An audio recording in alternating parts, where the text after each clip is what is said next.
ವೈದ್ಯರ ನಿರ್ಲಕ್ಷ್ಯಕ್ಕೆ ಸರ್ಕಾರಿ ಶಿಕ್ಷಕಿ ಬಲಿ. ಹಾಸನದ ಹಿಮ್ಸ್ ಆಸ್ಪತ್ರೆಯಲ್ಲಿ ಬಾಣಂತಿ ಸಾವು.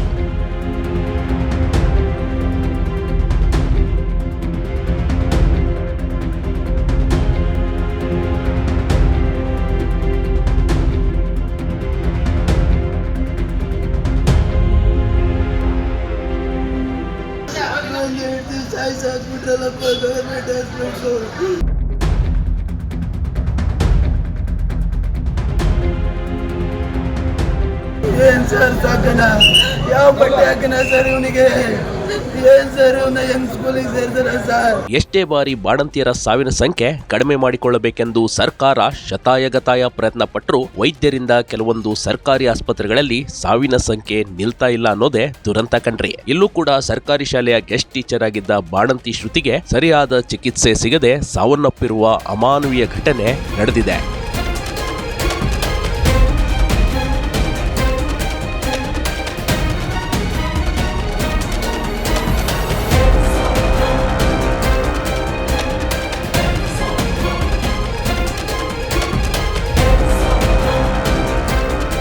ಹೆಂಡತಿ ಮಗುವನ್ನ ಅನಾಥ ಮಾಡಿ ಹೋದ್ಲು ಅಂತ ಪತಿ ಬಿಕ್ಕಿ ಬಿಕ್ಕಿ ದುಃಖಿಸುತ್ತಿದ್ದಾನೆ. ಹೆಣ್ಣು ಮಗುವಿಗೆ ಜನ್ಮ ನೀಡೋ ಹೊತ್ತಿನಲ್ಲಿ ಪತ್ನಿ ನಮ್ಮನ್ನ ಅಗಲಿ ಹೋದ್ಲು ಅಂತ ಪತಿಗೆ ಸಹಿಸಿಕೊಳ್ಳಲು ಆಗ್ತಿಲ್ಲ. ಏನ್ ಮಾಡ್ಬೇಕು ಅಂತ ತೋಚದೆ ಕಣ್ಣೀರು ಇಡ್ತಿದ್ದಾನೆ.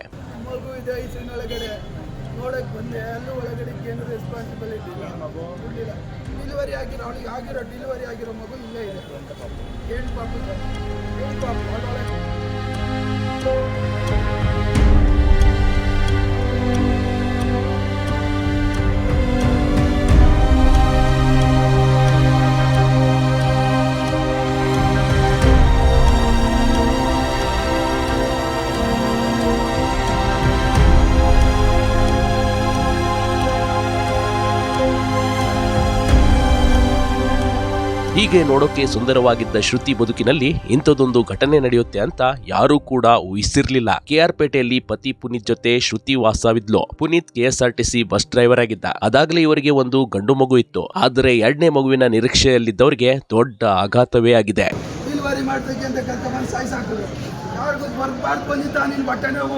ಮೂರು ಜನ ಬಂದರೆ ನಿನ್ಗೂ ಹಂಗೆ ಬಂದಿರೋದು ಪುತ್ತ ಅಂತ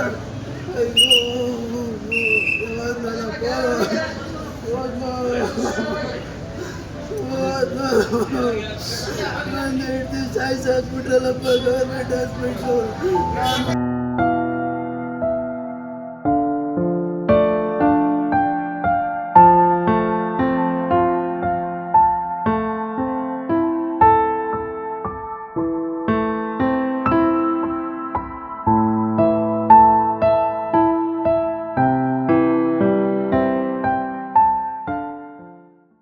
ಆಸ್ಪತ್ರೆಯಲ್ಲಿ ಸರಿಯಾದ ವೈದ್ಯರಿಲ್ಲದೆ ಶ್ರುತಿ ಸಾವು. ಭಾನುವಾರದಂದು ಬಾಣಂತಿ ಮನೆಯವರ ಪರದಾಟ. ಹನುಮನಹಳ್ಳಿ ಗ್ರಾಮದ ಬಾಣಂತಿ ಶ್ರುತಿಯನ್ನ ಹಾಸನದ ಹಿಮ್ಸ್ ಆಸ್ಪತ್ರೆಯಲ್ಲಿ ಕರೆದುಕೊಂಡು ಬರಲಾಗಿತ್ತು. ಆದರೆ ಅಲ್ಲಿ ನೋಡಿದ್ರೆ ಭಾನುವಾರ ಆದ ಕಾರಣ ಯಾವುದೇ ವೈದ್ಯರೇ ಇರಲಿಲ್ಲ. ಇದರಿಂದ ತುಂಬು ಬಾಣಂತಿಗೆ ಎಲ್ಲೂ ಸರಿಯಾದ ಚಿಕಿತ್ಸೆ ಸಿಗದೆ ಕಷ್ಟಪಟ್ಟಿದ್ದಾಳೆ. ನಂತರ ಆಕೆಯನ್ನ ಐಸಿಯುನಲ್ಲಿ ಶಿಫ್ಟ್ ಮಾಡಿದ್ದಾರೆ. ಆದ್ರೆ ಹೆರಿಗೆ ಸಮಯದಲ್ಲಿ ಹೆಣ್ಣು ಮಗುವಿಗೆ ಜನ್ಮ ನೀಡಿ ಶ್ರುತಿ ಆಸ್ಪತ್ರೆಯಲ್ಲಿ ಕೊನೆಯುಸಿರು ಎಳೆದಿದ್ಲು. ಏನ್ ಸರ್ ಇವನ್ನ ಹೆಂಗ್ ಸ್ಕೂಲಿಗೆ ಸೇರ್ತಾರ sir?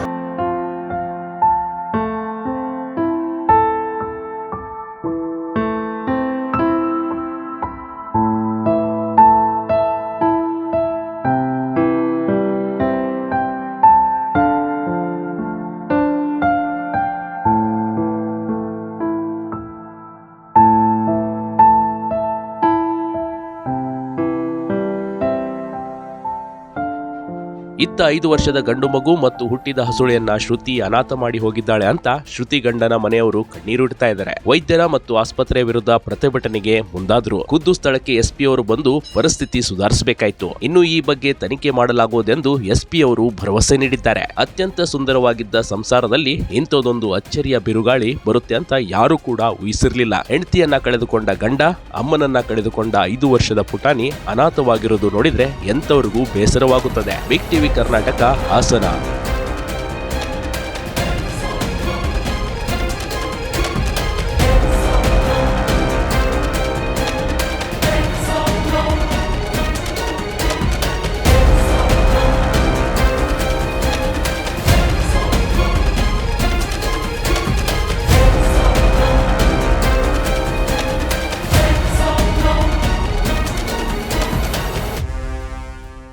Big TV Karnataka YouTube ಚಾನಲ್ಗೆ ಈಗಲೇ ಸಬ್ಸ್ಕ್ರೈಬ್ ಮಾಡಿ.